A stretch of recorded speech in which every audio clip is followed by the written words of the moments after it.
question. Does their personality or social rank play a factor? Honestly. If your son is the star quarterback of the varsity football team in the ninth grade, he's probably going to have some pussy thrown his way.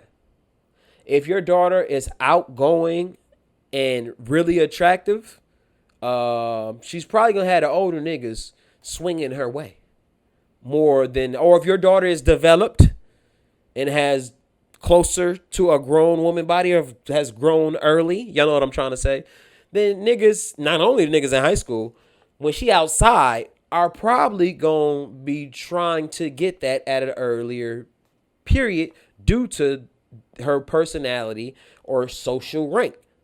So I think it definitely plays a factor. You should definitely take that in consideration, how popular your kid is, what type of activities they're into. Because let's just be honest, like, even though you can try to be like a non-biased person and, well, I don't want to look at people like that. The coolest people get the most pussy. That's just what it is. Or, I'm sorry, the coolest people get the most opportunity at pussy. The coolest people. And usually, I said the star athlete, he don't necessarily have to be cool later on in life. But when we're younger, it's a certain things you identify with cool. And that is an accomplishment if you're the star quarterback. So, but cool is usually what gets you the pussy in your looks as well as your kind of your confidence in high school. Because there was some girls who parents just didn't know how to dress them. Y'all know what I'm talking about. The girls who, I almost want to say your name. I'm telling y'all, this girl was like, she'd be in like one of them Bernstein Bears books, like, you know what I'm saying, on the book about being mean, or the episode about mean to the underprivileged kid. One time I had third period with her. Her jeans were wet to her knees. And I said, what is going on with your jeans? And she said, oh, I had to walk to school this morning. Y'all know it rained for 40 days and 40 nights that year. And she stayed by the other high school. First of all, you don't know nobody who can get you a ride. Second of all, motherfucker, stay home. But she felt like that wasn't an option. Her jeans were wet to her knees. And like nobody thought of her as anything they would do anything with besides get fellatio, which is crazy to be doing that in high school. But it happens so much. You blowing multiple guys. Anyway, she grew up to be fine, y'all. Fine. But most times, in order for you to get that type of attention, you have to look good and you have to have an outgoing personality as a female. And they probably going to be swinging your way. So if that's your child, you should probably look into having that conversation a little earlier. He had 214 yards, rushing yards. Sit him down. Because if you don't, that varsity cheerleader will. You understand me? If your daughter is on the varsity cheer team and is the lead of that, and she young and she's outgoing all that, have the talk to her. Because Darrell is the nigga who, he not the leading scorer on the basketball team or the second leading scorer or even the leading rebounder. But he good at just enough stuff and he throw the parties. So he might not be on your radar. He only 6'1". He ain't really in the papers like that. But Darrell gonna notice her, man. Had that conversation. I'm telling you. And so who should approach who? Should you have came to your parent and like, yo, this is going on with me and I kind of want to have a conversation about sex? Or should you approach them? Honestly. Because if you ain't done it, you ain't done it. What you waiting on? You think your son gonna come home like, man, sometime, yo, like, sometime my dick get hard. You know what I mean? Your son not gonna come home and say that. It's not gonna happen. Like, it's just not gonna happen. They're not gonna come home and tell you like, yo, ooh, this make me feel away. So you should probably approach them, yo. It's not gonna happen where they're gonna come to you. But y'all could answer differently. But I'll ask y'all, who should approach who about the birds and bees conversation? And if you didn't bring it up, I mean, and this is another time where I want you to verbally answer aloud. Why did you not bring it up?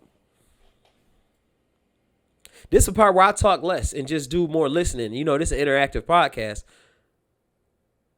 Why did you not have the conversation? I seen your socials. You talk about what the fuck you eat. You talk about your job. You talk about your vacation. You talk about when your kids graduate. You talk about every year you want to show me what they wore on their first day to school. Honestly, they first day of elementary, go ahead and post it. They growing up, 4th, 5th grade, post another one. Graduation, cool. I don't want to see your kid every time they go back to school. Don't you know that's what they're supposed to do? Is go back to school? And every year you want to show me this motherfucker? Yeah, other people want to say it, but they ain't going to say it. I don't want to see your kid every year on back to school. And the issue is, it's getting too many likes. We got to the point with social media where y'all just like anything for support, but it's fake support. I don't even know your kid. Me and you was only friends on social media because you know somebody who I know somebody. The algorithms put us together. Why would I care about what your kid wore to the 4th fucking grade? You made a collage. You doubled back. Oh, don't let them have multiple kids. Oh, we decided to go with this year. Man, nobody asked you your motherfucking fashion choices. But you do all that talking. You do all that talking, but they ain't want to have a conversation with your most important being about something that can affect both of your lives forever. Forever. Sandlot. Also, I'm gonna add this to the list. I'm asking y'all, have y'all kids seen Sandlot, the original one, and Above the Rim? We get into a dangerous point. I asked a 15-year-old the other day, he never seen Above the Rim, and he played basketball. It's getting scary. But yeah, you do all that motherfucker. Let me watch my mouth. You do all that talking, but ain't talk to your kid about something that's so important. Ain't that wild? That seems wild to me. That's a little wild. But hey, that's on you, brother or sister. And I know why you didn't do it. Because it can get a little uncomfortable. Yes, the conversation is uncomfortable. Honestly, I felt my daughter being a little uncomfortable. At points, I was a little uncomfortable in the conversation. But y'all know I'm going to ask y'all a question. Is being uncomfortable having a talk worth not having a talk? Like you that prideful where one, you not willing to be uncomfortable around your child. Y'all got that a lot too, where y'all ain't willing to be uncomfortable around your mate talking about the love of your life. But post them all the time. But ain't got the nerve to be really, really comfortable around them and really, really vulnerable. But back to the kids. Y'all piss me off. Not the kids, the adults. You uncomfortable having this conversation. Cool, I understand. It can be uncomfortable. But is it worth not having the conversation? Your ego mean that much where you can't make yourself feel small for the bigger picture. Think about it. Your ego mean that much. You would talk to your boss about a raise, about what's going on. You would talk to your friend about how they man is doing them wrong or how he need to leave her. You would talk to that. You would talk to them about their relationships. You would talk to them about how they parent, but you won't talk to your shorty about sex because it make you uncomfortable. Come on, man. Y'all piss me off with that. Come on, man. And not saying that you do it on purpose. Yes, I am saying that you do it on purpose.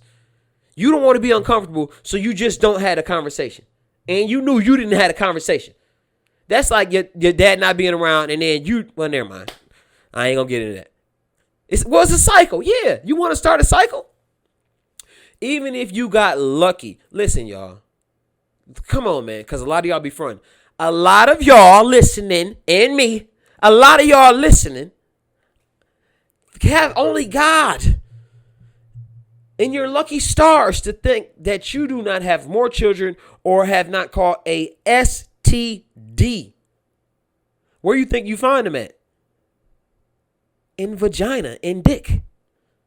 And you didn't had a lot of that. I get a lot of that. A lot of people didn't have a lot of that or a decent amount. It don't matter. It ain't got to be a lot. It can be 5, 6, whatever. And that's never happened to you. That ain't nothing but the grace of God.